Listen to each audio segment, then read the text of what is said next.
There's a single moment you have to watch his face for, because the whole man lives inside it. A stadium of people, cameras everywhere, a child standing beside him. And then somebody in the crowd throws something. A bottle, a can, it barely matters. And it bounces off the boy. And the most adored human being on the planet turns, finds the man who threw it, and burns 2 clean lines straight through him in front of thousands of witnesses. And then he waits. He waits for the screaming, the horror, the cameras to turn into evidence, the end of everything he's spent his entire life building. Because deep down, in the place he doesn't let anyone see, he is absolutely certain that this is it. This is the moment they finally stop loving him. And instead, they cheer. A few seconds of stunned silence, and then the crowd starts to roar. They lift their phones, they chant his name, they thank him. And you watch something happen behind his eyes that is so much worse than any murder he's ever committed. You watch a man realize that the leash was never real, that the mask he's been suffocating under for 40 years was never necessary, that he could have been this all along. He smiles, and it's the loneliest smile you will ever see. Because here's the thing about that smile, the thing that takes 100 minutes to fully understand. That is not a villain being born. That is a little boy finally being told he can stop pretending to be good. And the most disturbing part of the entire story, the part that should keep you up at night, is that for one flickering, terrible second, you almost feel sorry for him. So how does a man become a god, get everything a god could ever want? The worship, the power, the immortality, the unkillable body, and still end up the most starving, hollow, abandoned creature in any room he walks into? How does the strongest being alive become someone you'd describe with a completely straight face as fragile? That's the story. And to understand it, we have to go all the way back, past the cape, past the flag, past the famous square jaw and the white teeth and the eyes that can melt steel. We have to go back to a room with no windows, where a child sat alone behind a wall of glass and learned the first lesson that would eventually doom the world. That he was not a person. He was a product. This is the entire story of Homelander. Now, before we go further, you need to forget what you think you know about him. Because the version most people picture, the smirking, cruel, openly monstrous figure from the back half of his story, that's the destination. That's not where he starts. And if you only meet him there, you'll make the same mistake everyone in his world makes. You'll think he's simple, a bully, a psychopath in a costume, easy to hate, easy to dismiss. He's none of those things, or rather, he's all of them. But the order matters. The sequence is everything. Because a monster you're handed at the end is just a horror movie. A monster you watch being assembled, piece by piece, decision by decision, by people who absolutely knew what they were doing. That's a tragedy. And tragedies are harder to look away from. They follow you home. So let's build in the way they built him. In the beginning, there was no Homelander. There was a name on a file, and the name was John. Just John. No last name, because a last name is something a family gives you, and he didn't have one of those. What he had was a number, a sterile facility, and a team of scientists in white coats who looked at him the way you'd look at a promising experiment that might still blow up in your face. He was the result of a chemical called Compound 5, the substance that makes superheroes in this world, injected into infants by a company called Vought, who figured out long ago that gods could be manufactured if you started them young enough and didn't ask too many questions about the ones who didn't survive the process. Most of the experiments failed. Babies who burned from the inside, who came apart, who never became anything at all. The company kept very careful notes and very few feelings. But John didn't fail. John worked. John worked better than anyone had ever dreamed. And that, it turns out, was the worst thing that could have happened to him. Because a failed experiment gets discarded, a successful one gets studied. And so the most powerful living thing on Earth spent the formative years of his life as the single most observed, measured, tested, and emotionally neglected child in human history. They watched him eat. They watched him sleep. They charted his strength as it climbed past every chart they had. And not one of them ever held him. Not once. There's a reason for that, and the reason is so bleakly practical it makes your stomach turn. You cannot risk getting attached to an asset, and you definitely cannot risk the asset getting attached to you. Affection was a variable they couldn't afford. So imagine being a child who can hear, with perfect clarity, the people on the other side of the glass discussing whether you're meeting projections. Imagine learning to read before you learned to be loved, and the first thing you ever truly understood about yourself was that you were valuable, not lovable. That there is a difference between the two, and that you were only ever going to get the first one. That's the wound. Everything else, every body, every war, every betrayal, every drop of blood that he will spill across his entire life, flows out of that one wound. Remember it. We'll come back to it more times than you'd believe. At the center of that facility was a man named Vogelbaum. Dr. Jonah Vogelbaum, the company's chief scientist, the architect of the whole program. And of everyone in that building of clipboards and one-way mirrors, Vogelbaum was the closest thing the boy ever had to a parent. Which is a sentence that sounds almost warm until you sit with what it actually means. Because Vogelbaum was a good scientist, and a good scientist keeps his distance. He oversaw the boy's development the way a man oversees the growth of something rare and dangerous in a sealed greenhouse. He decided when the boy ate. He decided what the boy was exposed to. He had the power to give that child the one thing he was quietly, desperately starving for. And he chose, deliberately, professionally, not to. He believed affection would compromise the results. He believed a God raised soft would be a liability. So he raised one cold instead. And the tragedy of it, the part Vogelbaum himself would eventually understand far too late, is that you don't get to choose which lessons a child takes from you. You can withhold love and tell yourself you're building strength, but the child doesn't learn strength.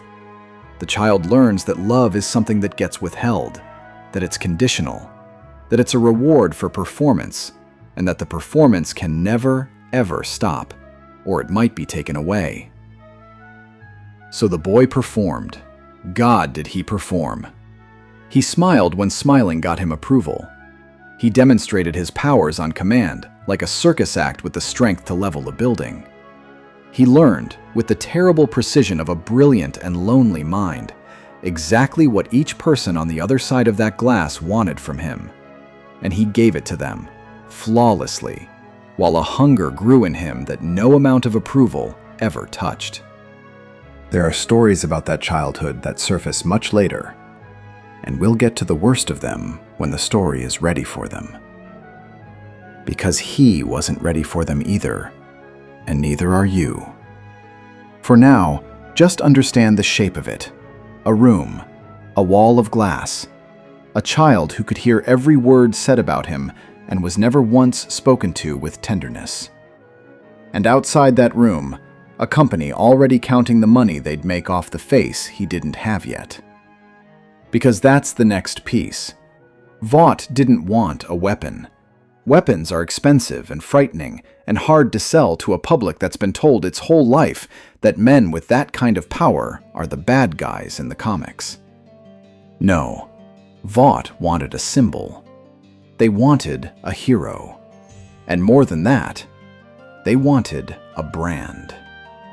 So they took the boy and they wrapped him in a flag. They gave him a cape, white and gold and patriotic, stitched with the colors of a nation that had no idea he existed. They gave him a name that sounded like safety itself. Homelander, the one who guards the homeland, The protector, the shield, the father the whole country never knew it needed.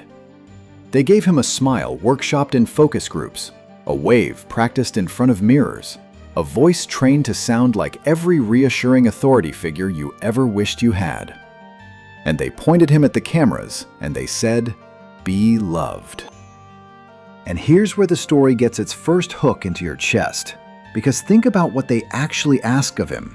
They took a child who had never been loved by a single individual in his entire life, not one mother, not one father, not one friend, and they told him the solution was to be loved by everyone, by millions, by a faceless ocean of strangers who would scream his name and never know it was John. It's like trying to cure a man dying of thirst by handing him a photograph of the sea.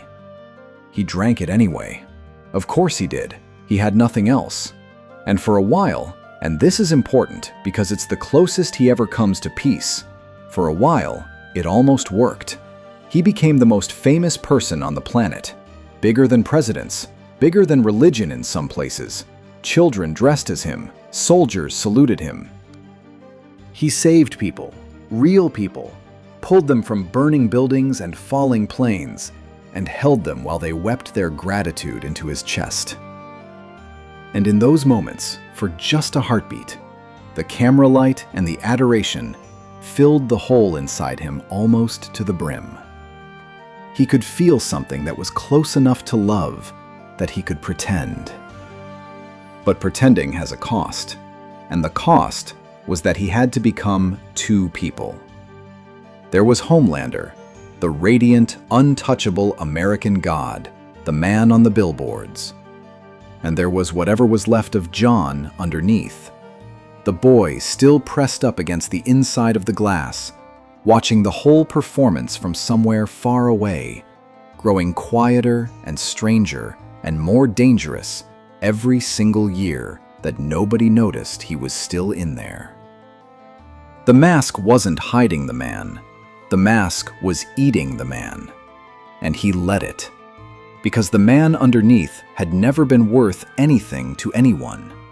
And the mask was worshipped. By the time we properly meet him, the version the world sees, the version at the height of his fame, he is the leader of a team called the Seven. Vought's flagship superheroes, the most marketable, profitable, beloved group of so-called gods in existence. And to the public, the Seven are the Avengers, the Justice League, the literal best of humanity given capes and movie deals. To anyone who actually gets close to them, there's something else entirely. They're celebrities. And celebrities, it turns out, are exactly as petty, vain, addicted, frightened, and morally bankrupt when you give them laser eyes as they are when you give them a #1 single. The powers don't make them better. The powers just remove the consequences. And when you remove all the consequences from a deeply broken person, you don't get a hero. You get whatever they actually were underneath the whole time. And underneath, Homelander was a starving child with the power to end the world, standing at the head of a table, smiling for the cameras, and quietly losing his mind from the inside out. To understand just how broken, you have to meet the one person in the early part of his story who had any real handle on him at all.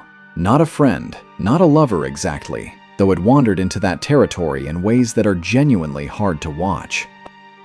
Her name was Madeline Stillwell, and she was a Vought executive, sharp, composed, ruthlessly intelligent. The kind of corporate operator who could end your career with a smile and a handshake and have you thanking her for it afterward. And she understood something about Homelander that nobody else had bothered to figure out. She understood that the most powerful man alive was, emotionally, an infant. That the god everyone feared could be managed the way you manage a child throwing a tantrum. Not with force, never with force. Force was suicide. But with the careful, withholding, conditional warmth of a mother who knows exactly how much her child needs her. She mothered him. That's the only honest word for it. She praised him when he was good. She set limits when he was bad. She let him sit close. She used a soft voice, a calming hand, the gentle authority of a parent soothing a kid back down from the edge of a meltdown. And he responded to it the way a plant responds to the first sunlight it's ever felt. He needed her with an intensity that was frankly terrifying given what he could do. Because the gap between how badly he needed her and how easily he could have vaporized her was the entire knife's edge their relationship balanced on. And there is this one detail, this one image that once you know it, you can never unsee, and that tells you more about the man than any speech ever could. He drank her breast milk. Madeline Stillwell had a baby of her own, and the most powerful being on earth, the symbol of a nation, the face on the recruitment posters, would, in private, in his most vulnerable moments, drink the milk she pumped, sometimes from a bottle. And the show does not flinch from how disturbing it is, but it also doesn't let you laugh it off, because underneath the grotesque image is the saddest thing imaginable. He never had a mother. He was never held. He was never fed by warm hands. He was raised by clipboards and glass. And so somewhere in that ruined psyche, the most basic, primal, infant-level need for maternal comfort never got met. Never got resolved, never grew up. It just sat there, frozen, for 40 years, waiting. And when a woman finally offered him even a counterfeit of it, even a manipulative, transactional, professionally calculated imitation of a mother's love, he latched on with everything he had. He wasn't a pervert. He was a starving man at a banquet that was never real. And the woman serving it knew it wasn't real, and used it to keep the most dangerous creature on the planet on a leash she could feel slipping through her fingers a little more every day. Because here's the unstable foundation under the whole arrangement. A child you manipulate eventually grows up. A child you manipulate eventually figures out that the love was a tool.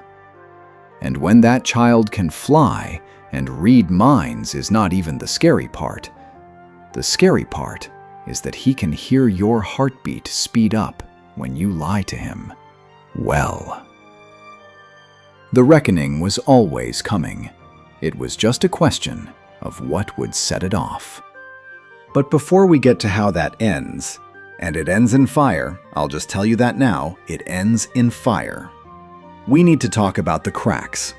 Because while Stillwell was managing the surface, the thing underneath was already starting to show through in ways that should have terrified everyone paying attention.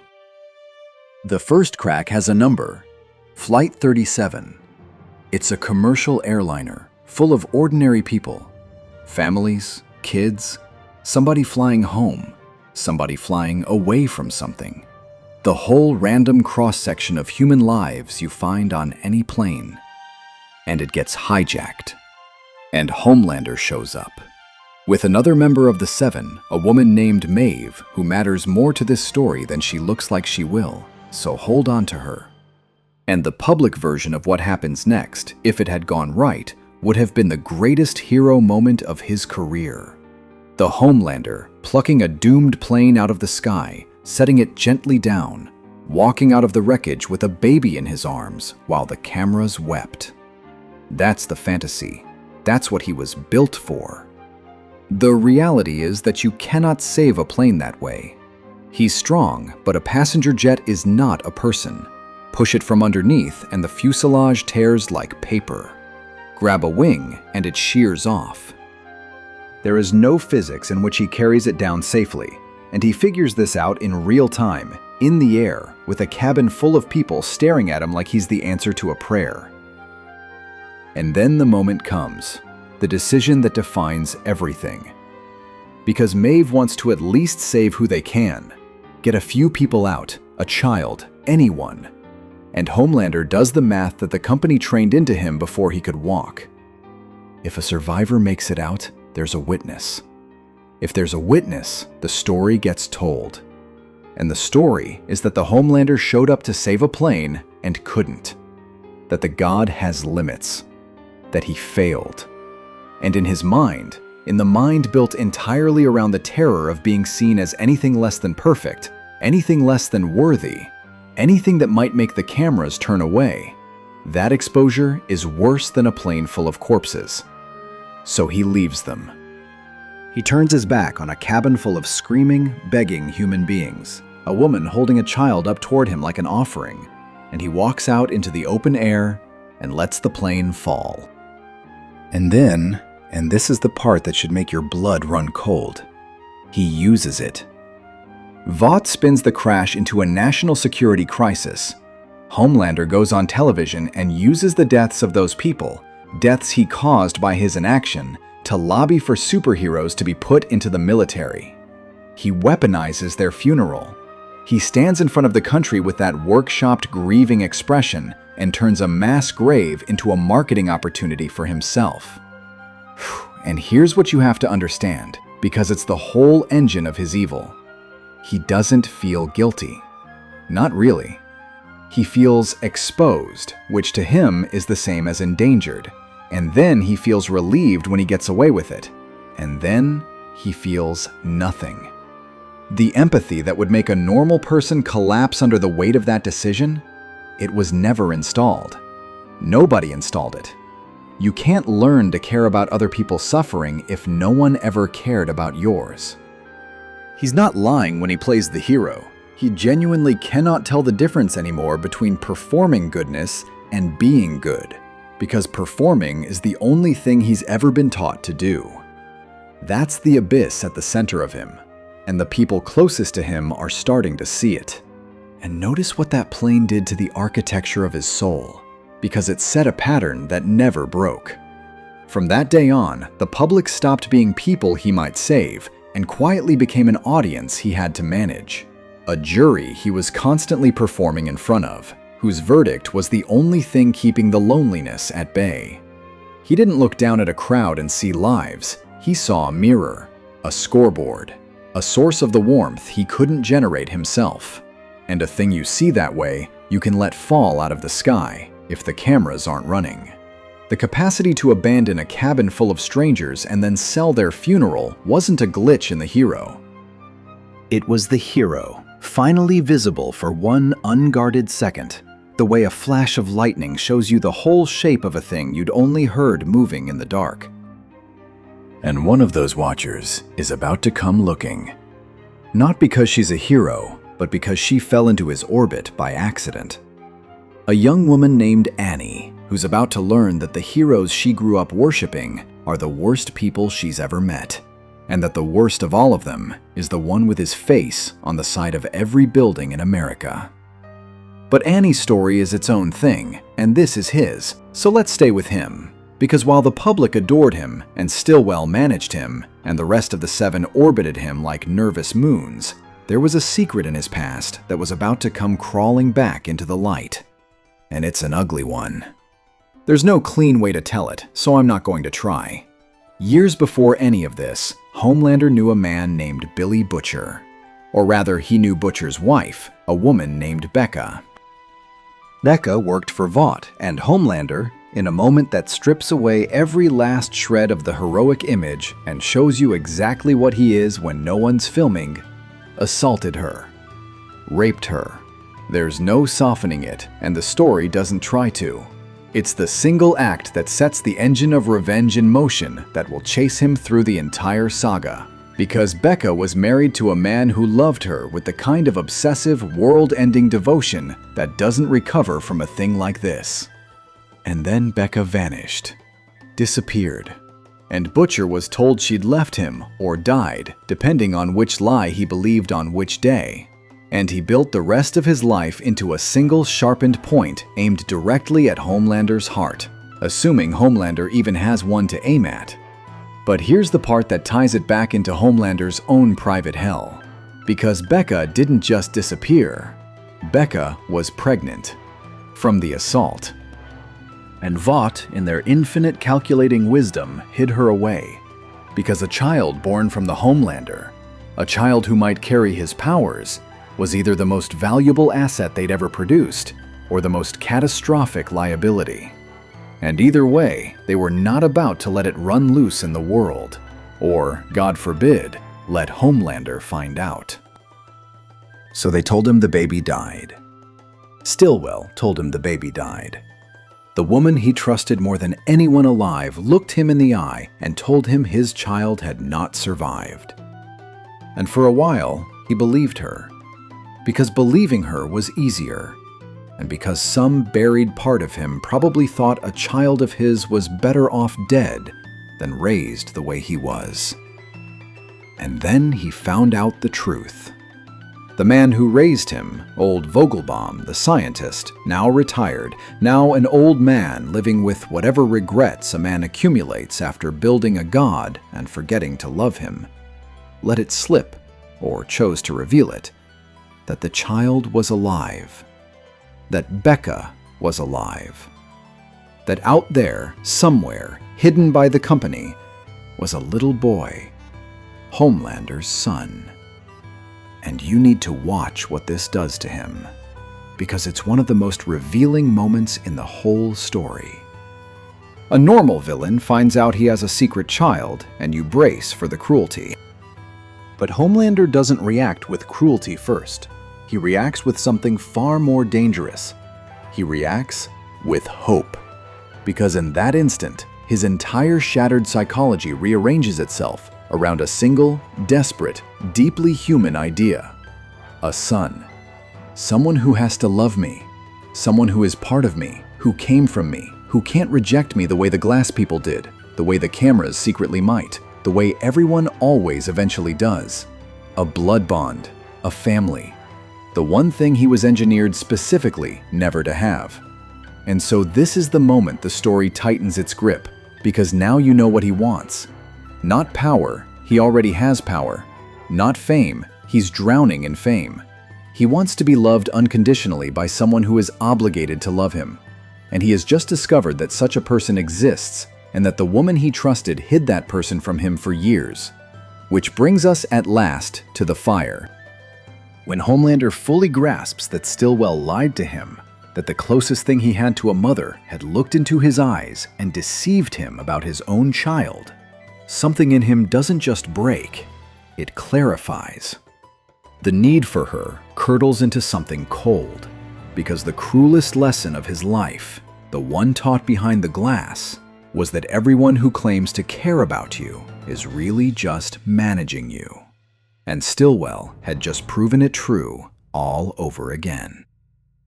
So he kills her, the woman who fed him, the woman who soothed him, the only person who ever spoke to him in that gentle maternal register he'd been starving for since birth. He ends her, and he does it in a way that's almost intimate, almost grieving, the way you'd put down something you loved that betrayed you. And there's no triumph in it. There's just a door closing, another connection severed, another proof that the thing he wants most is the thing the world keeps confirming he can never keep. And here's the quiet horror underneath it. After she's gone, he's calmer, lighter almost. Because as long as he needed her, she had power over him, and being needed by him was a death sentence she just hadn't collected on yet. Killing her freed him from the unbearable vulnerability of depending on another person. That's the logic taking root in him now. That love is a leash, that needing someone is a weakness, and that the only truly safe relationship is the one where you don't need them at all. He's wrong about that, of course. Catastrophically wrong. But he's going to spend the rest of his life proving it to himself, one severed connection at a time, and the body count is going to be staggering. And so he goes looking for his son. He finds Becca alive, hidden away in a quiet suburban prison of a safe house, raising the boy, Ryan, to be as normal and gentle and human as she possibly can, precisely so that he will never become his father. And into this fragile little world walks the Homelander, beaming, radiant, terrifying, holding out his hand to a child who has never met him and saying, in effect, "I'm your dad, and I'm here now, and we're going to be a family. It is, genuinely, one of the most unsettling things in the entire story. Because he means it. He's not faking the warmth. He wants this so badly it leaks out of him in waves. And Becca is standing there, watching the man who assaulted her smile lovingly at the child that act produced, knowing that if she says the wrong word, he could end her and the boy without changing his expression. Trapped in a domestic nightmare with a god who thinks he's finally getting the family he was owed. And the boy, Ryan, looks up at this stranger in the cape, this man the whole world worships, this father who appeared out of nowhere. And the question that hangs over the next several chapters of the story, the question that becomes the moral center of everything, is this: which of them gets to keep him? The mother who's trying to make him good, or the father who can only teach him to be like himself? Because Homelander doesn't want a son so he can love him. Not really. Not in the way a healthy father does. He wants a son so he can be loved. And he wants a son who is like him. Strong, powerful, above the ordinary cattle of humanity. Because a son who is weak, who is kind, who is human, would be a rejection of everything he's built himself into. The boy isn't a child to him. The boy is a mirror. And Homelander has never once liked what he sees in a mirror, which is going to matter enormously later, in ways you can't imagine yet. Now, you'd think that finding his son would be enough to anchor him, a purpose, a reason to hold the worst of himself in check. And for a brief, fragile window, it almost is. But the universe, or rather the company, had other plans, because right around this time a new face joins the Seven, and she is, without exaggeration, one of the most consequential people he will ever meet. Not because of what she does to the world, but because of what she does to him. Her name is Stormfront. She arrives like a breath of fresh air through the suffocating corporate image-managed nightmare of Vought, where everyone else treats Homelander with a careful, terrified deference, handling him, soothing him, never quite looking him in the eye. Stormfront does the opposite. She mocks the brand. She laughs at the focus groups. She's caustic and modern and viral, and seems to see right through the whole machine. And crucially, she does something nobody has ever done before. She seems to genuinely admire him. Not the brand, not the symbol. Him. The power, the superiority, the thing he actually is underneath the flag. And you have to understand what that does to a man who has spent his entire life being loved for a performance and never once for himself. It's intoxicating. It's the drug he's been chasing since the glass room. Here, finally, is someone who looks at the real him, the one who lets planes fall, the one who feels nothing, the one who knows he's better and stronger and more deserving than the cattle around him. And instead of recoiling, she leans in. She says, in effect, "Yes, exactly. You are superior. Stop apologizing for it. Stop pretending to be one of them." And he falls for it completely. Because it's the first time being his true self has ever been rewarded instead of punished. For his whole life, the real John had to be hidden, suppressed, drowned under the Homelander mask, because the real one was unlovable. And now here's a woman saying the real one is the lovable part, that the mask is the lie. That his cruelty isn't a flaw to be managed, it's a birthright to be celebrated. There's just one problem, a rather large one. Stormfront is a Nazi.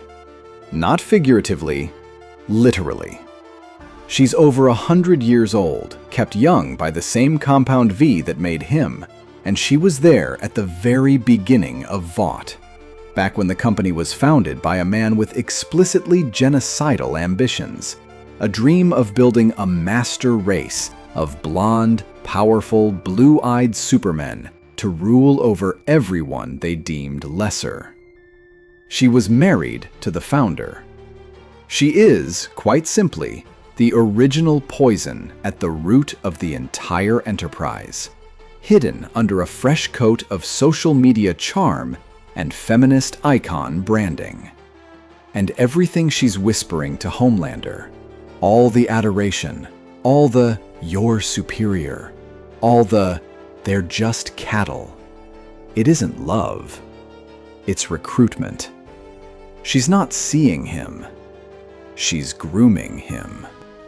She has found the loneliest, most powerful, most love-starved being on Earth, and she has correctly identified him as the perfect weapon for an ideology a century in the making. All she has to do is convince him that the thing he's always secretly believed, that he's better than everyone, is not a symptom of his trauma, but a gospel worth killing for. And the gut punch of it is that he can't tell the difference. He has never been able to tell the difference between love and manipulation because the only love he's ever known has been manipulation. Stillwell manipulated him with warmth. The scientists manipulated him with approval. Vought manipulates him with fame. So when Stormfront manipulates him with adoration and ideology, it doesn't even register as suspicious. It registers as the first honest relationship of his life. The most toxic possible person has found the one man on Earth with no immune system against her, and she's pouring herself directly into the wound. For a while, they're a couple, and it's the happiest you ever see him. Genuinely. There's a lightness to him, a giddiness, the loose-limbed joy of someone in love for the first time who has no idea how to do it and doesn't care. He brings her into his orbit with Ryan. He starts to imagine the three of them as a family, a powerful, superior family, the start of a bloodline that will inherit the Earth. The lonely god, the eternal Nazi, and the gentle little boy caught between them like a coin being fought over by two people who both want to spend him on something terrible. And Stormfront works on him constantly. She reframes his every cruelty as strength. She feeds his contempt for ordinary people until it hardens into something doctrinal. She gives his free-floating, formless damage a shape and a direction and an enemy. Under her influence, his casual disregard for human life starts to curdle into something far more deliberate, far more ideological. He was always dangerous. She's making him purposeful. But you should know, and the story never lets you forget it, that there's a counterweight in his life pulling the other way. And it's Ryan. Because when Homelander is with his son, when he is teaching him to fly, when the boy laughs, you see a flicker of something that almost wasn't poisoned. A version of him that might, under some other set of cosmic circumstances, have been a person. The boy brings out the only genuinely tender impulses Homelander has ever had.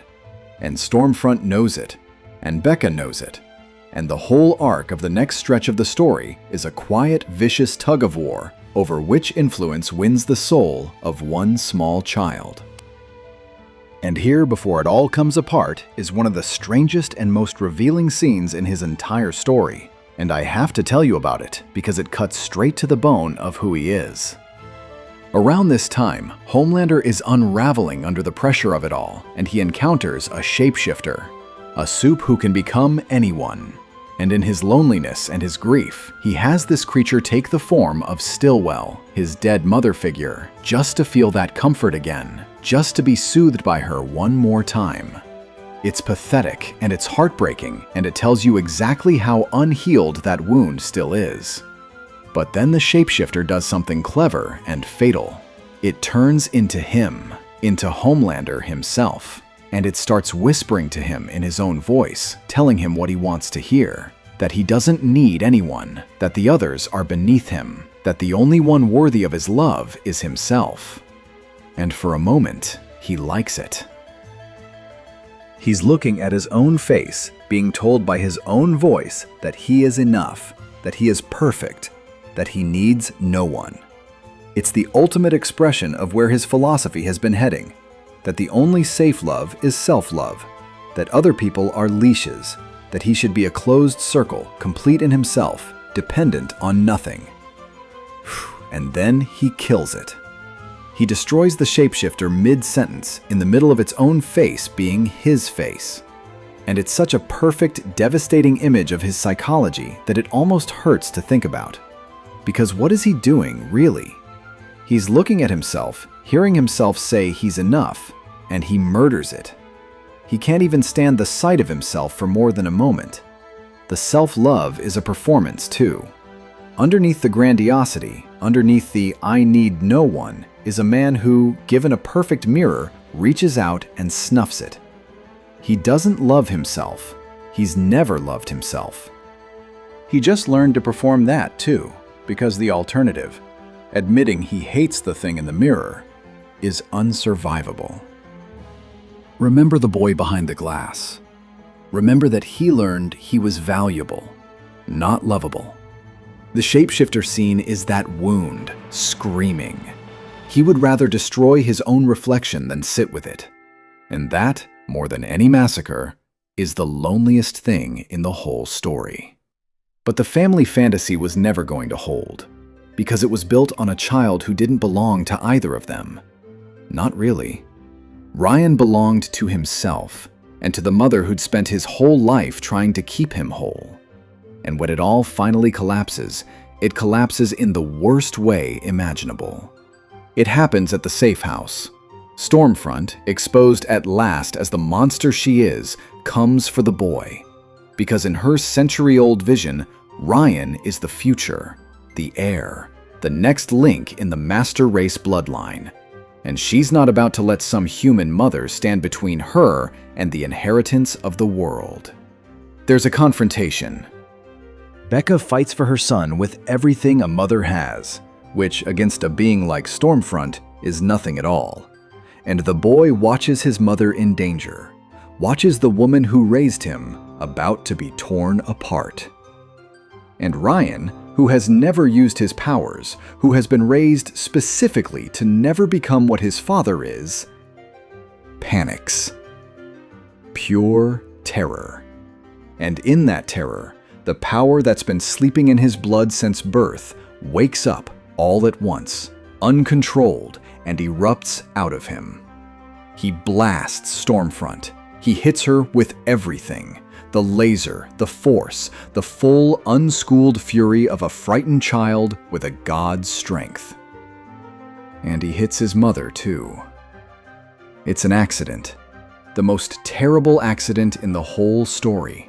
The boy, trying to save Becca, kills her. His first act of power, the first time he becomes anything like his father. And it costs him the one person who loved him cleanly. Becca dies in the arms of the man who's hunted Homelander all this time, Butcher. And with her last breath, she begs him to protect her son, to not let him become what his father is, to get him away from Homelander no matter what. And Butcher, a man who has every reason in the world to hate this child, the living product of his wife's assault, a child he could so easily see as a small Homelander waiting to grow up. Butcher makes a choice. He doesn't take his revenge on the boy. He keeps the promise. He gets Ryan away, hands him into hiding, away from Vought, away from Stormfront, and most of all, away from his father. And Stormfront, the eternal Nazi, the great love of Homelander's twisted life. She's left a smoking, burned, dismembered ruin. Alive, technically, but destroyed.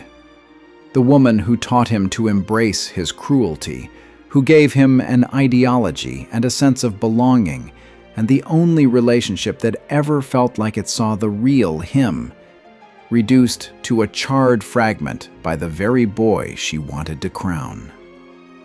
So tally up what he's lost.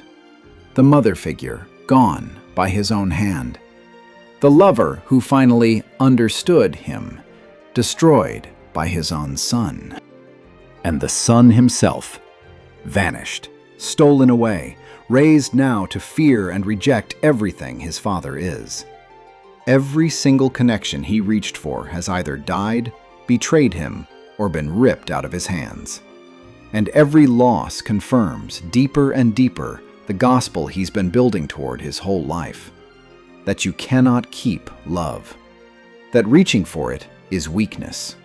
That the only thing that never leaves you is power. There's an image from around this time that I can't shake, and I don't think you'll be able to either. Homelander, alone, on a rooftop, high above the city he's supposed to protect, looking down on the millions of tiny lights, the millions of people who scream his name and would never know him if he sat down next to them. The most worshipped being on the planet, completely and utterly alone, performing a private moment of grandiosity over a city that loves a man who doesn't exist. He's a god, looking down at his worshippers and feeling absolutely nothing back. Because worship was never the thing he needed. He needed to be known, and there is no one left alive who knows him. And that's the engine that drives the next, darkest phase of his story. Because a man who has decided that love is impossible doesn't stop wanting it. He just stops trying to earn it, and he starts demanding it instead. He starts thinking, if I can't be loved as a good man, then I'll be loved as I am. And if they won't love me as I am, well, there's a thing very close to love that's much, much easier to get from people. And he's about to discover he's been sitting on it the whole time. He's about to discover fear. By now, the careful corporate handlers, the Stillwells of the world who kept him on a leash, are mostly gone, or terrified, or both. Vought is run increasingly by men who are realizing the awful truth that they don't control him, that they never controlled him, that they have spent decades building and marketing and profiting off a weapon that has finally figured out the weapon is the one holding the gun. The leash was always a story they told themselves, and the moment he stops believing the story, there's nothing left to stop him. And he stops believing it in stages. First in private, small cruelties, sudden murders, employees vaporized for the crime of a wrong look or a leaked secret. Then gradually in public, because the old fear, the terror that the cameras might turn on him, that exposure means death, is starting to give way to a new and far more dangerous idea. What if the cameras don't matter? What if he's so powerful, so essential, so beloved, that he can do anything in front of them, and they'll thank him for it? He's about to test that theory, and the test is going to break the world. But before the world breaks, the story hands him one more revelation about his own origins, one that reaches all the way back to that glass room and answers a question he didn't even know he'd been asking his entire life. Where did he come from? Not Vought, not the chemical, not the lab. Who, biologically, is he? Every child wonders, even a child raised behind glass, especially a child raised behind glass. And the answer walks back into the world after decades frozen in the dark. A man called Soldier Boy. Soldier Boy was the original, the first one. Before Homelander, before the Seven, before the slick modern branding, there was a square-jawed, cigar-chewing American hero from the era of the World Wars. Vought's first great success. The prototype. The proof of concept that you could turn a man into a legend with the right chemistry and the right marketing. He was a star, a symbol, the Homelander before there was a Homelander. And then, decades ago, he vanished, captured, frozen, locked away in the dark by enemies who'd found a way to neutralize him. And the world was told he died a hero. He didn't die. He waited. And when he finally comes back, disoriented, furious, dragged out of the past into a present he doesn't recognize, he carries with him a secret that detonates the very foundation of Homelander's identity. Because Homelander wasn't grown from nothing. The Compound V, the genetic raw material, the biological seed of the most powerful being alive. It came from Soldier Boy. Vought took the genetic legacy of their first hero and used it to build their greatest one, which means that, in the only way that matters, Soldier Boy is Homelander's father. The lonely god who has spent his whole life aching for a parent has a living, breathing biological father, and that father is a brutal, emotionally stunted, narcissistic relic who is, in his own old-fashioned way, every bit as broken as the son he never knew he had. And here's the cruelty of it. Homelander finds out, and for one shining, pathetic instant, the old hope flares up again. The same hope that lit him up when he learned about Ryan. A father, family, someone made of the same stuff. Someone who has to recognize me, who has to be proud of me, who can finally fill the hole the glass room carved out 40 years ago. He goes to Soldier Boy practically vibrating with it. The need is so naked it's painful to watch. The strongest creature on Earth approaching this old man like a child bringing home a report card. Desperate, just desperate for the words. Tell me you're proud. Tell me I turned out right. Tell me I'm the best thing you ever made. And Soldier Boy looks at him. And what he sees is not a son. What he sees is something soft, something needy, something that disgusts him. Because Soldier Boy comes from a world where a man buries everything tender so deep it never sees daylight. And here's this powerful thing standing in front of him, practically begging for affection. And the old man's response is contempt. He calls him weak. He's repulsed by the very neediness that is, of course, the direct product of a childhood Soldier Boy's own genetics doomed him to. So the wound gets reopened at the deepest possible level. The father he searched for his whole life takes one look at his true self, the hungry, lonely, love-starved John under the cape, and rejects it on sight. The same rejection. Always the same rejection. The glass room, Vogelbaum, Stillwell, Stormfront, and now the father himself. Every single one of them, when shown the real him, turns away. The lesson of his entire life reconfirmed by his own flesh and blood. You are not lovable. You were never lovable. There is something rotten in you that everyone can see and no one can stand. And something in him finishes breaking. Not loudly, quietly. The way a bone that's been cracked for years finally just gives out. The hope is gone now, gone for good. He will never again seriously believe that there's a person out there who will love the real him. He has tested the hypothesis on everyone, including the man who made him, and the result is always the same. So he closes the door. Forever. And he turns to the only thing he has left. The crowd. Here is where we come back to that moment from the very beginning. The stadium. The boy beside him. The thrown object. And the man who, for 1 second, was certain the worship was finally going to end. You have to understand the full weight of what's happening when he turns and burns that protester out of the air in front of thousands of cameras. In his mind, this is suicide. This is the worst thing he could possibly do. This is the camera turning on him, the exposure, the failure, the unmasking he's feared since before he could walk. He genuinely believes, in that instant, that he's just ended himself, that they'll finally see the monster and recoil, and the love will evaporate, and he'll be alone with the truth of himself at last. And they cheer. a heartbeat of silence. And then they roar his name. They lift their hands. They thank him. Because somewhere along the way, the culture that built him got sick enough, frightened enough, hungry enough for a strong man to love, that it decided it would rather worship a god who kills its enemies than miss the catharsis.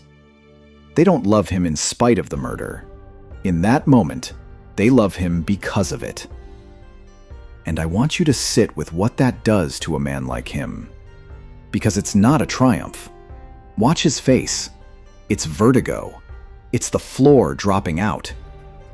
Because everything, every choice, every suppression, every layer of the mask, the entire architecture of his life was built on one foundational belief: that to be loved, he had to be good. He had to perform goodness. He had to hide the real thing under the flag. And the crowd has just told him that the foundation was a lie. That he never had to hide at all. That the mask was a 40-year prison he locked himself inside for nothing. Think about the grief in that. The wasted decades. The performances, the smiles, the suffocation of the real self. All of it unnecessary. He could have been free this whole time. He could have stopped pretending the day he started. And nobody told him. Nobody told him because nobody knew him well enough to tell him. Because he never let anyone close enough. Because the one time he did, they turned away. The loneliness eats its own tail. But there's a darker reading too, and the story knows it. Because that cheer isn't really about him. It's about them. He has become a mirror for the worst impulses of the people who worship him. Their resentment, their cruelty, their longing for a powerful man who'll do the ugly things they're too cowardly to do themselves. He's not a god to them. He's a permission slip. And he's just discovered that as long as he gives the mob what it secretly wants, it will love him no matter what he does. Which means the leash is finally, truly off. Not because Vought lost control of him, but because the public handed him the keys and asked him to drive faster. After that, the smile changes. You can see it across his story like a slow color shift. The bright, manic, hungry-to-please grin of the early years gives way to something flatter, colder, more amused. A man who stopped auditioning for love and started simply taking the worship as his due. He's lighter in a way, freer, and infinitely more dangerous. Because the one thing that ever restrained him, the terror of losing the crowd, has been replaced by the certainty that he can't. And he wins back the only thing he still actually wants. At the climax of this chapter of his life, with Soldier Boy turned enemy and the world's heroes scrambling, it comes down again to the boy. To Ryan. And in the end, Ryan chooses him. Partly out of fear, partly out of the terrible gravity a father exerts on a fatherless boy, partly because the people trying to protect Ryan keep failing him, but he chooses Homelander. He stands at his father's side. And Homelander, who has lost everyone, who has been rejected by everyone, who has closed the door on the very idea of being loved, gets to keep one person. One small, conflicted, powerful person who looks just like him. And he tells the boy he loves him. And the horrifying thing is that it's the most honest he's ever been. He does love Ryan in the only broken way he's capable of love. He just has no idea that what he calls love is going to do to that child exactly what was done to him. The glass room is about to have a second occupant, and the warden is going to be the one survivor of the first. He's about to discover that the worship had been quietly mutating into something even more dangerous than fame, and that he was the last to notice. Because somewhere along the way, the love of the crowd had started to curdle into something closer to religion. Vought had spent decades training the public to treat the Seven not as celebrities, but as something nearer to the divine. Staging enormous gatherings, conventions, expos built around the worship of these manufactured heroes, blending the language of faith with the machinery of merchandise, until people genuinely couldn't tell the two apart. They'd come in their thousands. They'd weep. They'd treat a glimpse of him the way the faithful treat a glimpse of the sacred. And the company encouraged every bit of it, because devotion sells better than admiration, and a congregation spends more than a fan base. And here's what that did to a man who already couldn't tell the difference between performed love and the real thing. It taught him that he wasn't merely powerful, it taught him that he was holy. That the rules other people lived by, the laws, the morality, the basic accounting of right and wrong, were for the cattle, the ordinary, the ones who pray rather than the ones who are prayed to. He began, slowly, to believe his own gospel. Not the marketing, the deeper thing underneath it. That he was, in some literal sense, above humanity, a different order of being. And once a broken, love-starved, consequence-free creature starts to genuinely believe he's a god, there's no philosophical handhold left to stop him. Gods don't apologize. Gods aren't accountable. Gods do what they want, and the worshippers adjust their theology to fit. You can chart the escalation in the smaller moments before the big one. A flash of the laser where there used to be a smile. A threat made just slightly too sincerely. A line crossed in private, then a line crossed in front of a few people who knew better than to talk. Then a line crossed in front of people who didn't get the chance to talk afterward. Each time he got away with it, the next line moved further out. He was conducting an experiment on his own worshippers, the way the scientists once conducted experiments on him. Testing the limits, charting the tolerance, learning exactly how much God a congregation will swallow before it flinches. And the answer, terrifyingly, kept coming back. More. They'll swallow more. They'll always swallow more, and they'll thank you for the meal. And then they'll line up again tomorrow with their children on their shoulders, hungrier than before. And the cruelest irony of his self-deification is that it was a defense against the very wound it pretended to heal. Because if he's a god, if he's a fundamentally different and superior order of being, then it doesn't matter that no human ever loved him. Gods aren't supposed to be loved like men. Gods are supposed to be worshipped, feared, obeyed. So by climbing up onto the altar, he got to reframe his entire lifelong starvation as a kind of superiority. I'm not unloved, he could tell himself. I'm exalted. I'm above the need. The little boy behind the glass wasn't neglected. He was being prepared, set apart, elevated. It's the most sophisticated lie he ever told himself, and he needed it desperately. Because the truth underneath it, that he was just a person who never got held, and that no amount of altar could substitute for one warm hand at the right moment, was the truth he'd been running from his entire life. And running, it turns out, is exhausting, even for a god. Which is why, even with the whole world at his feet and a congregation that would forgive him anything, he can't stop. He can't sit still in the worship and be at peace, because some incorruptible part of him knows the worship is the photograph of the sea, and he is still dying of thirst. And a god who is secretly thirsty has to keep conquering, keep acquiring, keep grabbing at the next thing and the next, forever. Because the moment he stops moving, he'll have to feel how empty the trophy room actually is. You'd expect a man who finally got everything, the freedom, the worship without the mask, the sun at his side, to find some kind of peace.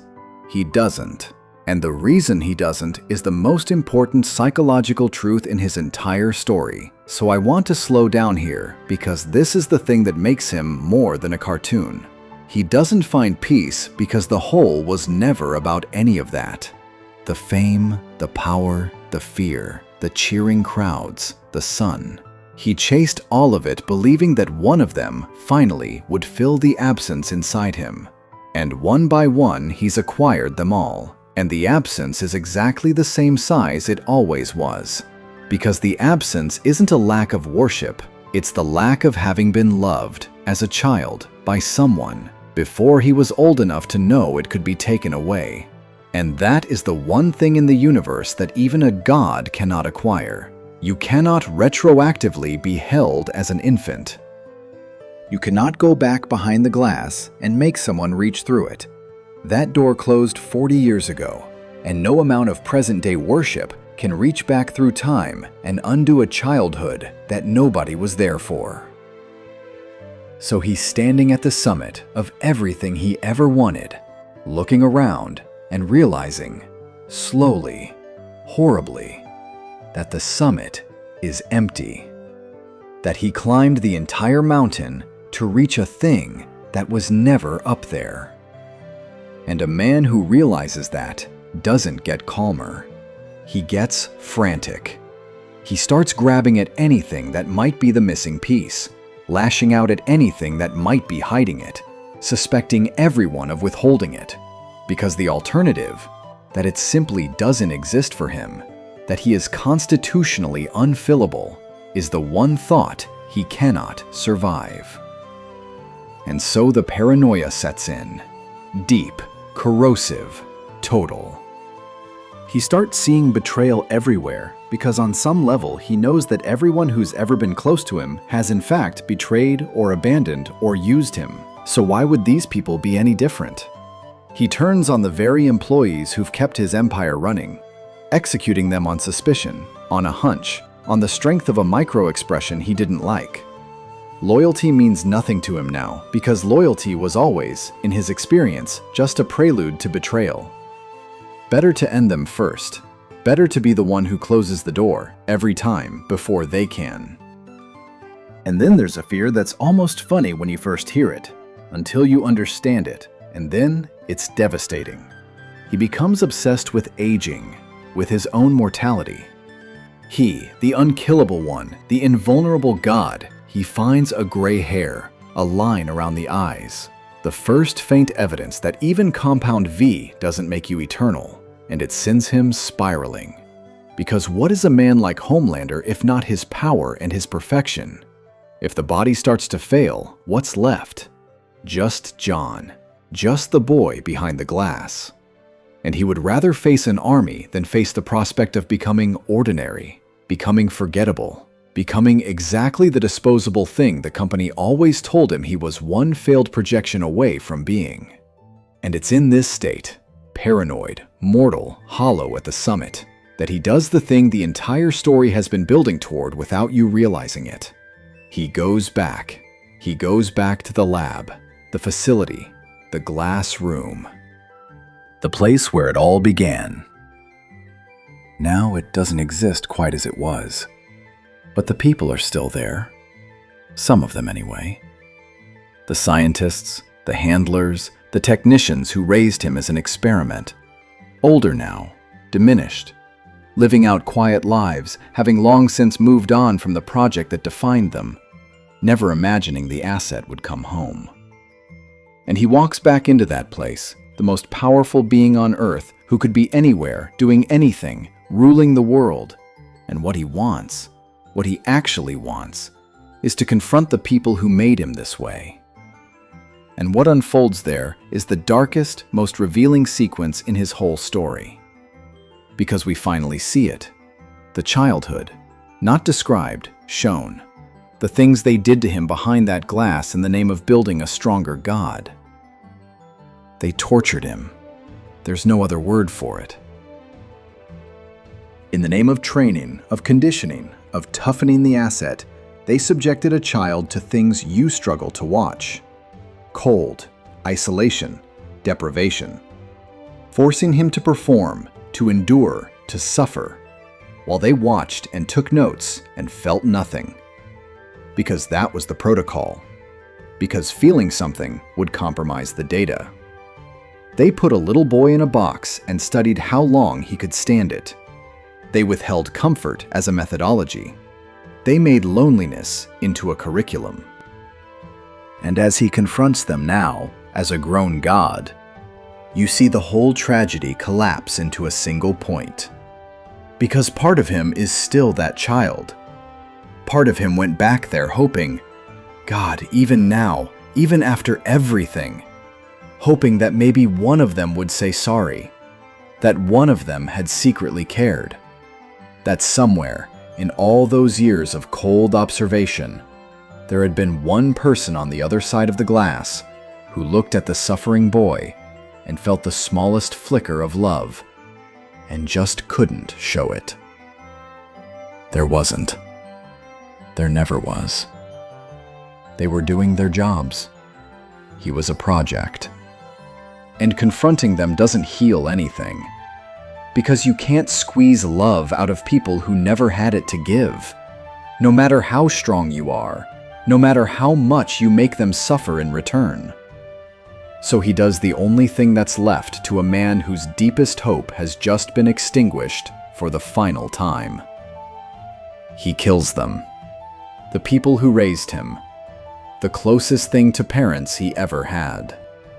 He ends them in that place, and there's no satisfaction in it, no closure, just the grim confirmation of everything he's always believed, that he came from cruelty, that he was never wanted, that the foundation of his entire being is a cold room and a clipboard and a child crying behind glass that nobody crossed to comfort.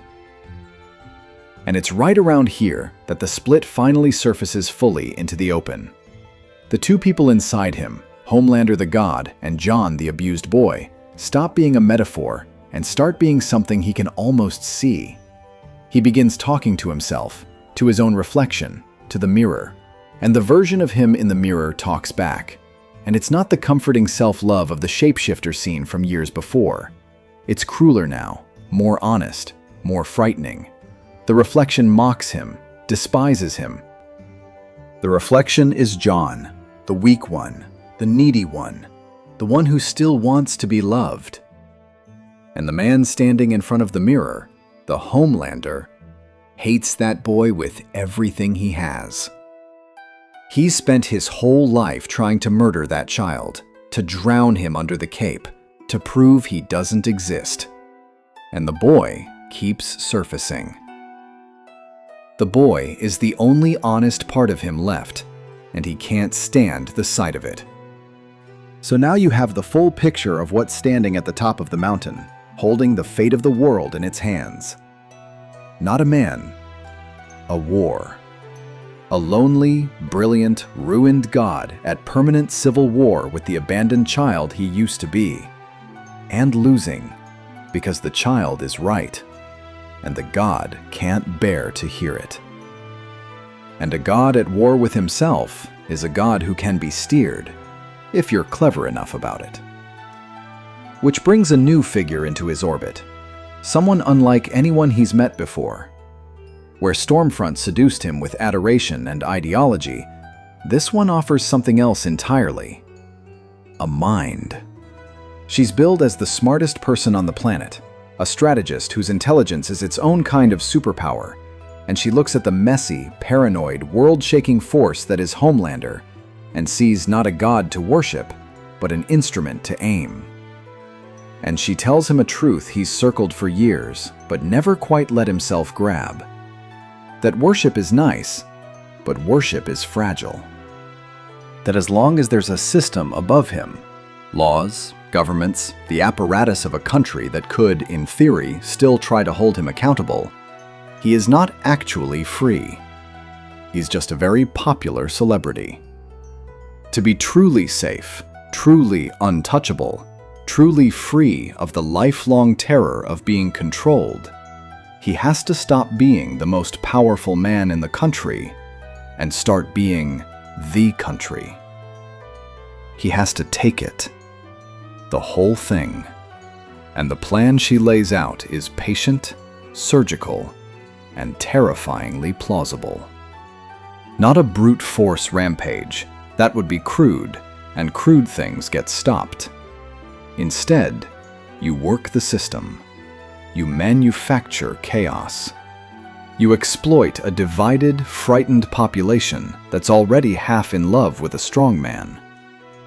You position the right people in the right offices, including a politician with a monstrous secret of her own, a woman who can murder with a thought and has been climbing toward real power the entire time. And you arrange the board so that when the dust settles, the legitimate government is decapitated, discredited, or dead. And the only force left standing tall enough to restore order is him.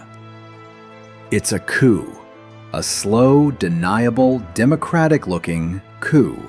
And the genius and the horror of it is that it doesn't require him to play the villain at all. It requires him to play the savior. The strong man who steps in when everything's falling apart. The protector. The Homelander. The exact role he was built and branded for, finally pointed at the thing it was always secretly capable of. Not guarding the homeland, but owning it. But the part of all this that should chill you most isn't the politics. It's what he does with his son. Because through all of this, Ryan is at his side. And Homelander has decided what Ryan is for. He's not raising a child. He's building a successor, an heir, a second god to carry the bloodline forward. And in the most twisted way possible, he's trying to give Ryan the childhood he thinks he should have had. Which, because his entire understanding of strength is poisoned at the root, means doing to Ryan a gentler, more affectionate version of exactly what was done to him. He teaches the boy that ordinary people are beneath him. He teaches him that mercy is weakness. He stages situations, and this is genuinely one of the most disturbing things in the whole story, designed to get Ryan to kill, to take a life. Because Homelander believes, on some level, that the thing standing between Ryan and true godhood is the boy's lingering, inconvenient humanity. That softness. That hesitation. The same softness his own father called weakness. The same softness the glass room tried to freeze out of him. He's trying to finish the job the lab started, but on his son, with a smile, telling himself it's love. And the agonizing thing is the flickers. Because even now, even this far gone, when Ryan recoils, when the boy can't do it, won't do it, looks at his father with something like fear, you see Homelander wrestle with it. There's a piece of him that doesn't want Ryan to become what he is. A piece that remembers being the boy on the wrong side of the glass and doesn't want to be the cold thing on the other side. But that piece is so small and so deeply buried and so thoroughly outvoted by the broken machinery of his psychology that it never wins. He keeps pushing. He keeps molding. He keeps trying to make his son into a reflection he can finally love. Not understanding that you cannot love a reflection. That he proved that himself years ago when he killed the shapeshifter wearing his own face. And the plan works. That's the thing you have to brace for, because stories like this usually end with the monster being stopped. And this one doesn't. Not really, not in the way you want. The coup unfolds, the chaos is manufactured, the legitimate order is shattered. The woman with the deadly secret is taken off the board in the bloody scramble. But the scramble is the point. The scramble is what creates the vacuum. And into that vacuum steps the Homelander, draped in the flag, radiant and reassuring, promising safety, promising order, promising to protect a frightened nation from the very chaos he engineered. And the people who tried to stop him, the small, scrappy, perpetually outgunned group who spent the entire story trying to bring him down, find themselves not just defeated, but rebranded. Branded as terrorists, enemies of the state, hunted. Because that's the final move of a man who's won. You don't just beat your enemies, you rewrite the story so that they were the villains all along, and you were the hero who saved everyone from them. He doesn't just take the country, he takes the narrative. The one thing he's always been better at than anyone, controlling the story. turned at last into a weapon against the truth itself. So picture the end of his climb. He has it all, the worship and the fear, fused now into total dominion. A nation that either loves him or is too afraid to say otherwise, which to him is finally the same thing. A son being slowly remade in his image. No one above him, no one able to hold him to account. No leash, no glass, no clipboard, no handler. The most complete victory any version of him ever imagined, achieved against everyone who said it couldn't be done. And it doesn't fill the hole. Of course it doesn't. It was never going to. He stands at the very top of the world he conquered, with everything a god could ever seize, and he is exactly as alone as he was on that rooftop, exactly as alone as he was behind the glass, exactly as alone as he has been every single day of his entire engineered life. He won, and winning changed nothing. Because the prize he was actually after stopped being available the day a team of scientists decided not to hold a crying child. And no empire on Earth, no matter how total, has ever once been able to buy that back. Now that you've lived through the whole arc with him, I want to circle back and look at the people who stood closest to the fire. Because the truth of a man like this isn't really visible in what he does. It's visible in how he reacts to the people who saw him clearly. And a handful of them did. A handful of people across his whole life actually saw past the cape and the smile and the flag, all the way down to the frightened, furious child running the whole machine. And what he did to each of them tells you everything. Start with the one peer he ever had, Maeve, the woman who was beside him on that doomed plane, who stood next to him in the Seven for years, who was strong enough to have been his equal if anyone could be. She knew him longer than almost anyone. She knew the cost of the life they led, the lies, the bodies, the rot under the gold. And the crucial thing about her, the thing that defines her against him, is that she went through a version of the same poison. The fame, the company, the manufactured heroism, the temptation to become exactly the thing he became. And she chose, again and again, at enormous personal cost, to hold on to her humanity, to care about the small people, to try, however imperfectly, to do the right thing.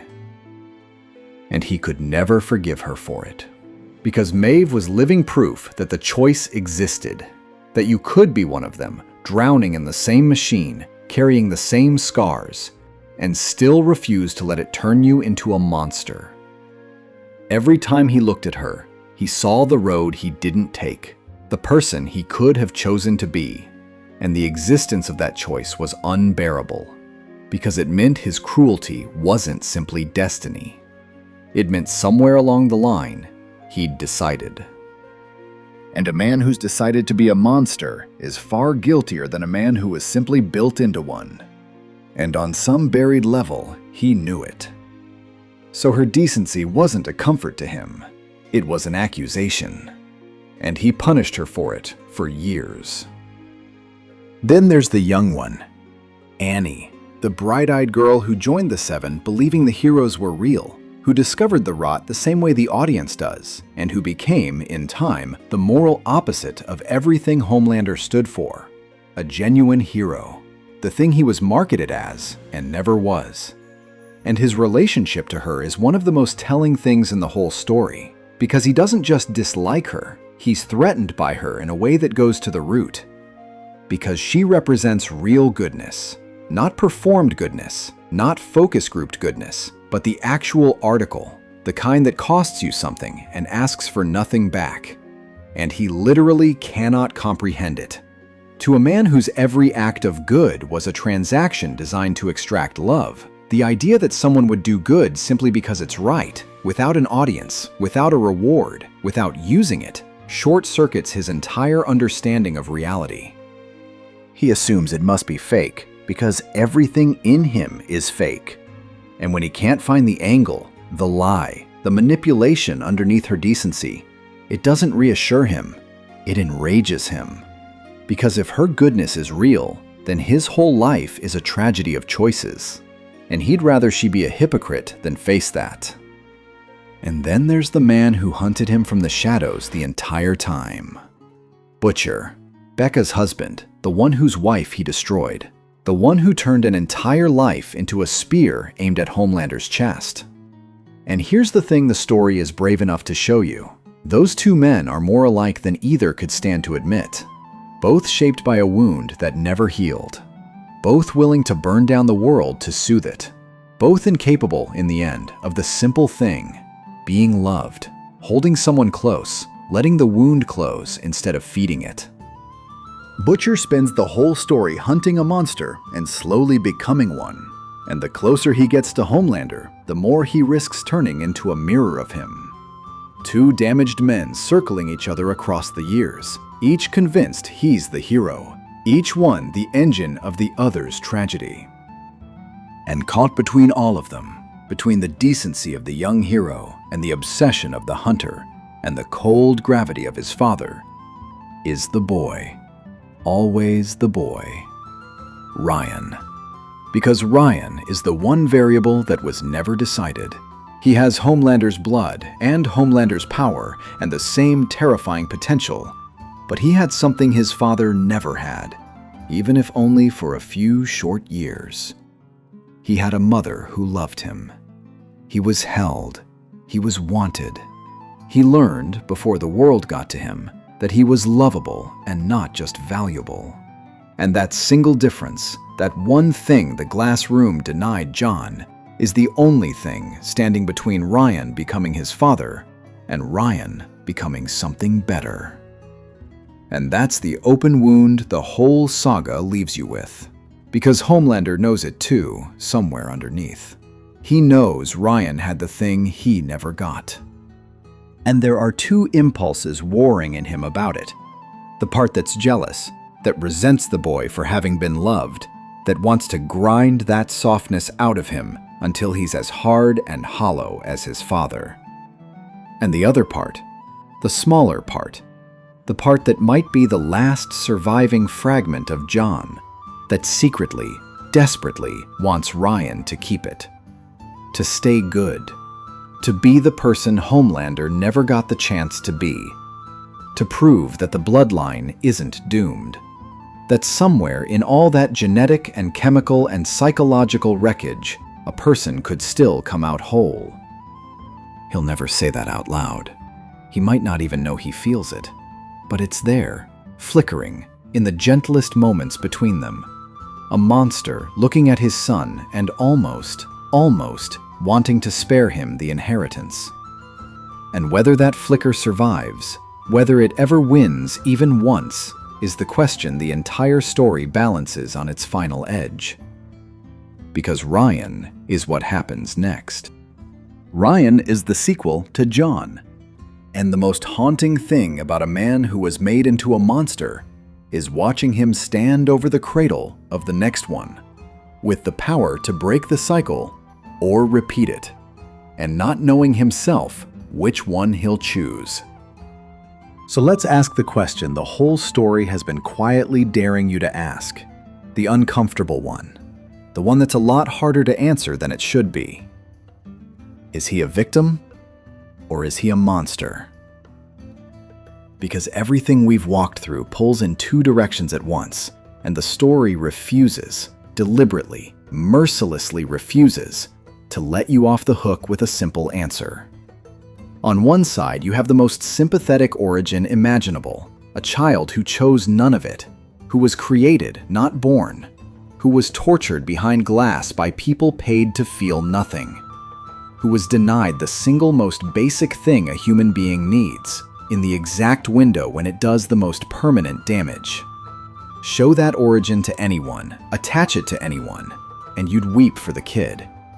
You'd say, of course he's broken. How could he be anything else? He was engineered to be this. They made him, and then they acted shocked at what they made. And on the other side, you have the bodies. The plane he let fall.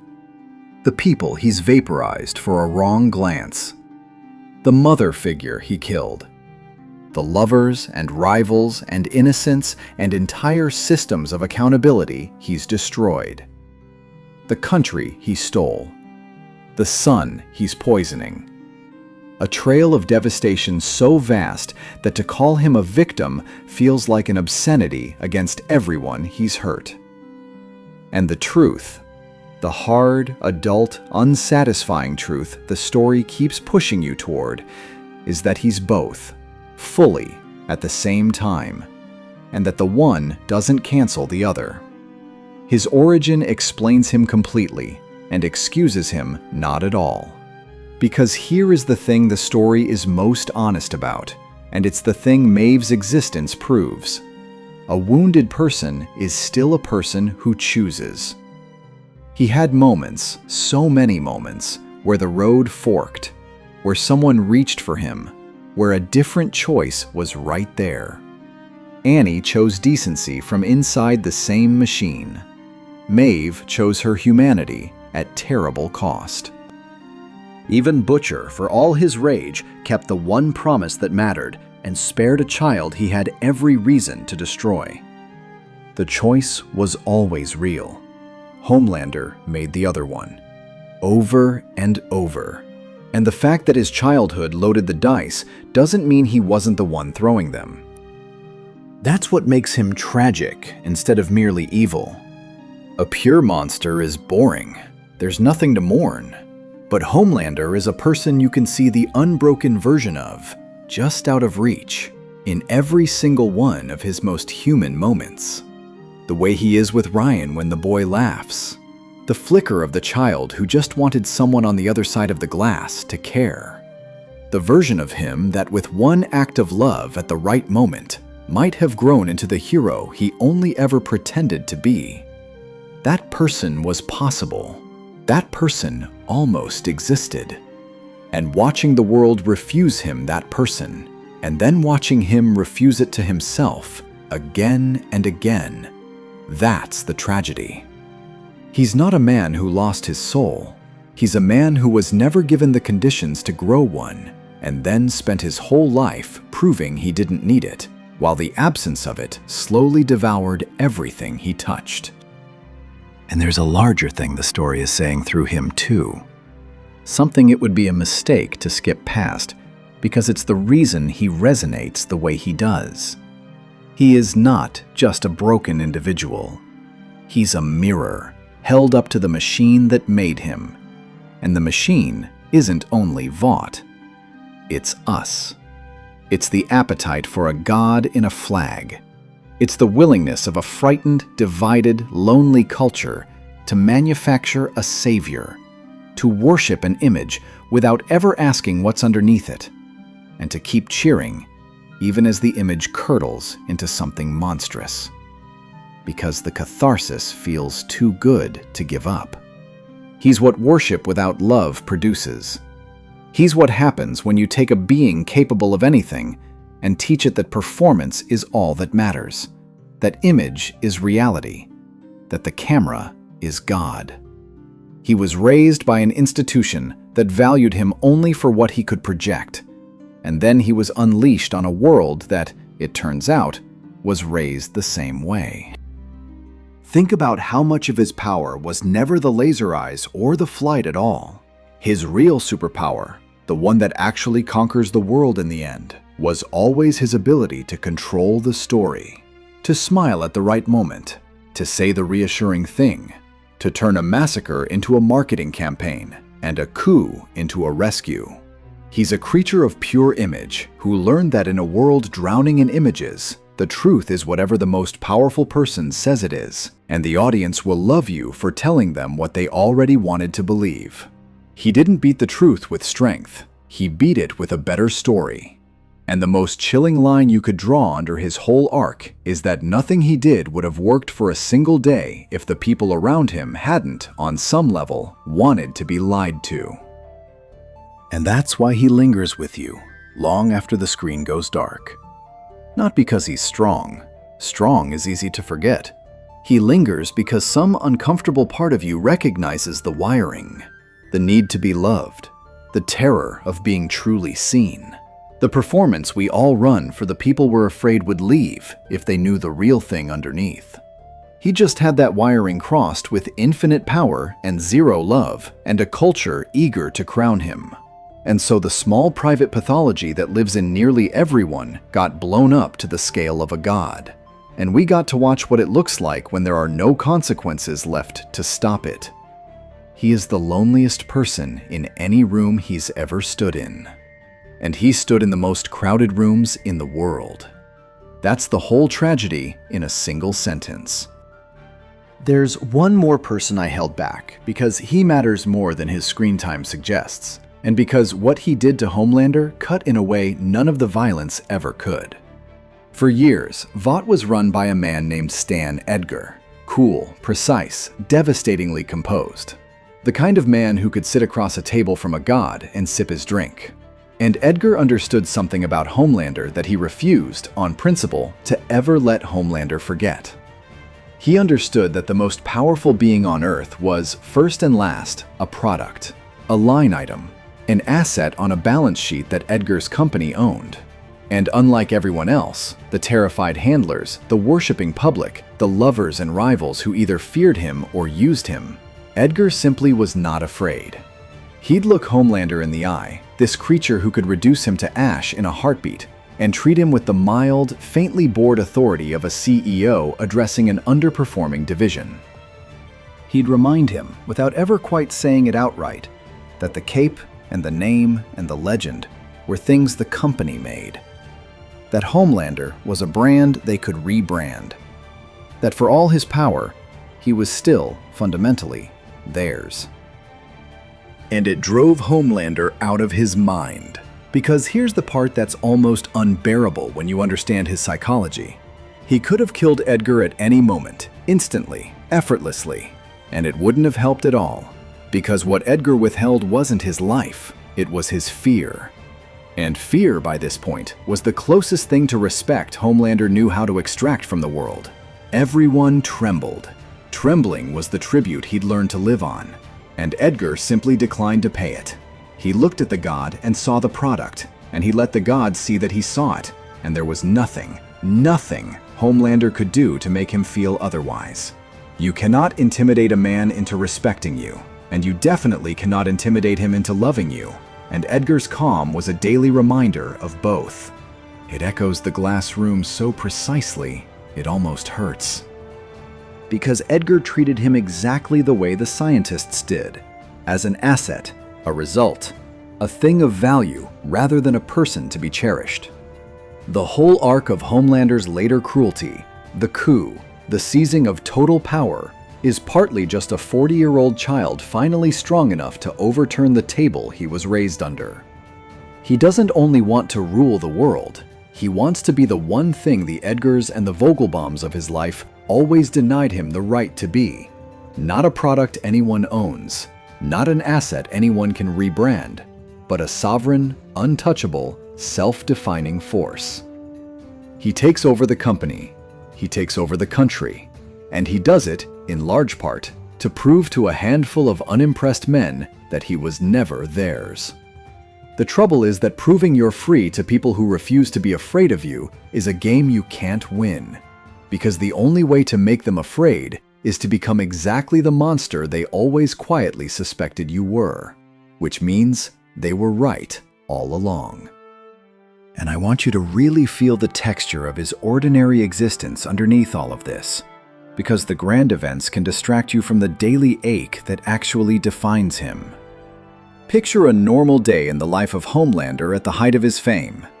He wakes up alone, he puts on the suit, and notice that it's a costume, that even his skin, in a sense, is a costume, that there is no version of him that gets to just be a person walking around.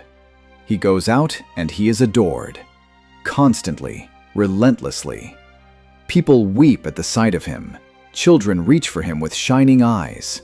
He signs the merchandise. He waves from the stages. He gives the speeches written by other people in the cadence the focus groups approved. And every second of it pours over him like warm rain that never once gets him wet. Because he can hear them. That's the detail that turns the adoration into torture. With his hearing, in a crowd of people screaming that they love him, he can pick out the private whisper, the muttered insult, the bored aside, the person who's only there for the spectacle. He can hear the heartbeat that spikes with fear rather than affection. He can hear, with perfect clarity, the precise distance between what people perform at him and what they actually feel. And it's the same distance he spent his life performing across, so he knows exactly what it means. He is possibly the only person alive who is incapable of being comforted by a crowd's love, because he can hear, individually, every single way that it's conditional. A lesser man could lose himself in the roar. He has to listen to it one false note at a time. And the other members of the seven, the team, his so-called peers, they aren't company to him. They're an audience and a mirror and a set of disposable instruments. He treats them as extensions of himself, props in the ongoing production of Homelander. And the moment any of them shows a flicker of independence, of judgment, of seeing him too clearly, they become a threat to be managed or removed. He's not capable of friendship because friendship requires being known, and being known is the one experience that has only ever ended in rejection for him. So he surrounds himself with people and remains, in every meaningful sense, in a room by himself. The Seven was supposed to be a family. That's how it was marketed, the brave little family of heroes. And it was the loneliest family imaginable, run by a man who couldn't let a single one of them actually reach him. Even his cruelty, in the end, is a kind of communication, the only honest one he has. When he hurts people, when he kills them, when he makes a public spectacle of his power, part of what he's doing is testing. Will you still be here? Will you still kneel? Will you still tell me I'm wonderful, even now, even after this? It's the same desperate question the child asked behind the glass, just asked in fire instead of words. How bad can I be and still be loved? And the truly damning answer his world keeps giving him is, worse than this. We can love you even worse than this. Which is not the reassurance it sounds like. It's the thing that finally kills off whatever was left of the boy who thought goodness was the price of being wanted. So where does it leave him, in the end? After all of it, after the worship and the fear and the killing and the conquering and the slow corruption of the one person he might still love, it leaves him exactly where he started. That's the cruelest symmetry in the whole story. And once you see it, you can't unsee it. Go back to the very beginning, the boy behind the glass, alone in a sealed room, watched by people who would never reach for him, performing for an audience that valued the performance and never the child. Now look at him at the height of his power, standing above a conquered nation, watched by millions through a billion screens, adored by a public that worships the performance and has no idea there's a child underneath. Surrounded and utterly alone by people who will never reach for him because he's made sure of it. Because reaching for someone means needing them, and needing them means the unbearable risk that they'll do what everyone always did and turn away. He spent his entire life trying to escape that glass room. He flew higher than anyone. He grew stronger than anyone. He gathered more love and more fear than any human being in history. And every wall he broke through just turned out to be another wall of the same room. A little bigger, a little more crowded, a little more lonely. The cape was a wall. The Seven was a wall. The fame was a wall. The crowd was a wall. Even his own son, the way he holds him, that's a wall too. A beautiful one. The kindest prison he's ever built, but a prison all the same, because he can't love the boy openly without risking the boy not loving him back. So he holds Ryan the only way he knows how, behind glass, the way he was held, watching, hoping, never quite reaching through. And here's the final, quiet horror of it. He's invulnerable. Nothing can pierce his skin. No bullet, no blade, no fire, no force on earth has ever managed to so much as bruise him. He is, in the most literal sense, untouchable. And that word, untouchable, turns out to be the whole tragedy folded into a single piece of vocabulary. Because the body that can't be hurt belongs to a soul that was never touched. He is unbreakable on the outside and shattered on the inside. And the very thing that makes him a god is the thing that guarantees no one will ever be able to reach the boy crying somewhere far behind those eyes. You cannot comfort someone you cannot touch. They made him impervious to everything except the one wound. And then they gave him the one wound. And then they walked away and let the cameras roll. I keep coming back to that milk. Early on, it seems like just a grotesque little detail, a shock for the sake of shock. But it's the whole man in miniature, isn't it? The most powerful being alive, reaching, in his most private moment, for the most basic comfort a creature can want. The comfort of having been fed by warm hands, of having been somebody's child, of having been wanted before he was useful. He never got it. And no amount of power, no quantity of worship, no empire and no sun and no conquered nation could ever go back and give it to him. The god was always just a starving infant in a costume, and the costume got more impressive every year, and the hunger never changed at all. If there's a lesson buried in him, and I think there is, though he'd sneer at the word, it's a simple and almost unbearably sad one. That power is not the opposite of pain. That being feared is not the same as being loved, no matter how good the imitation gets. That you can have the entire world screaming your name and still die of thirst standing in the middle of the ocean, because the thing you actually needed was never something the world could give you in bulk. It was something one person had to give you, once, when you were small. And if no one did, if the room you were born into had no warmth in it, then you can spend the rest of forever trying to fill that absence with bigger and bigger things, and the absence will swallow every one of them and stay exactly the size it always was. He is, in the end, a warning about what we do to the things we worship without ever bothering to love. A warning about raising a child to be valuable instead of cherished, and then acting surprised when the bill comes due. A warning about how a culture that's hungry enough for a hero will keep cheering long past the point where the hero has become the thing it should have feared most. He didn't fall from grace. He never had grace. He had a brand, and a wound, and a power great enough to make the whole world live inside his loneliness with him. And the boy is still in there. That's what stays with you. Under the most monstrous version of him, in the very last frame of the very worst thing he's become, there is still, somewhere, faint, almost extinguished, the child behind the glass, pressing one small hand against the barrier, watching the world go by on the other side, waiting for someone to finally cross the room. No one ever did. And so he crossed it himself, and broke down the wall, and broke down the building, and broke down the country around it, looking for the person who was supposed to be on the other side. There was never anyone there.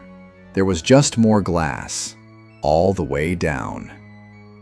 We tell these stories, the rise of the god, the fall of the man, and we stretch them out across hours, across years, across whole seasons of someone's life, because the long version is the only one that tells the truth. The short version is easy. The short version is a superhero turned out to be a villain, and you could put it on a poster.